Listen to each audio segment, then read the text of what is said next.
This is VOA News. I'm David Byrd in Washington. A judge in Chicago has ordered actor Jesse Smollett to surrender his passport and pay $100,000 bail for filing a false police report. The 39-year-old Smollett, an openly gay black man from the television hit Empire, created a social media storm last month when he told police that two apparent supporters of U.S. President Donald Trump had struck him, put a noose around his neck, and poured bleach over him. After a 3-week investigation, the Chicago police superintendent, said authorities determined that Smollett had paid two brothers $3,500 to stage the attack. Risa Lanier is with the Cook County State's Attorney's Office. As more evidence such as text messages, phone records, social media records, bank records, surveillance video, and the receipt from the purchase of the rope was obtained by investigators, this investigation shifted from a hate crime to disorderly conduct. Smollett posted bond Thursday afternoon and made no comment when he left the courthouse. His attorneys say the charges are outrageous and inconsistent with his character. Venezuelan President Nicholás Maduro said Thursday he would consider closing the country's border with Colombia and would definitely shutter its border with Brazil. He said, "I don't want to have to make a decision of those characteristics, but I am considering it.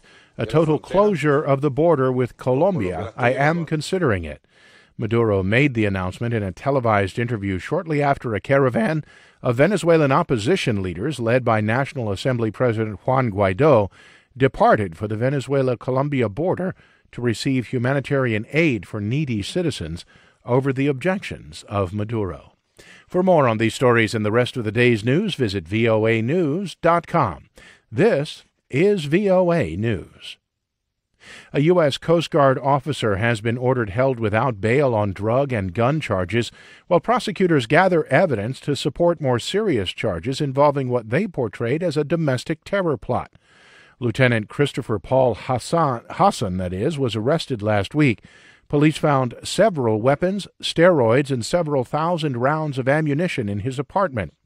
U.S. Attorney Robert Hur says the number and force of weapons recovered, coupled with the disturbing nature of Hassan's writings, appear to reflect a significant threat. Thankfully, we were able to avoid and prevent any loss of life in this case. Federal prosecutors say that Hassan had compiled what appeared to be a computer spreadsheet hit list that included House Speaker Nancy Pelosi, Senate Democratic leader Chuck Schumer, presidential candidates, and media members. Pope Francis opened a landmark Vatican conference on the sexual abuse of children by priests on Thursday. As Gracie Jerome of Reuters reports, the pontiff said the church would have to listen to the cries of the little ones that are seeking justice. It's a global scandal that's rocked the Catholic Church, and while his predecessors have been accused of failing to properly address it, Pope Francis says the Church must take steps to protect its most vulnerable members. We hear the cry of the little ones who ask for justice. The holy people of God look at us and expect from us not simple and obvious condemnations, but concrete and effective measures. The Pope's gathered nearly 200 church leaders, Vatican officials and experts, bringing the extent of the abuse to the forefront of church policy after decades of cover-ups. Gracie Jerome of Reuters. Secretary of State Mike Pompeo said Thursday the United States does not intend to ease its economic sanctions against North Korea until it is confident that Pyongyang has substantially reduced the threat it poses as a nuclear-armed country.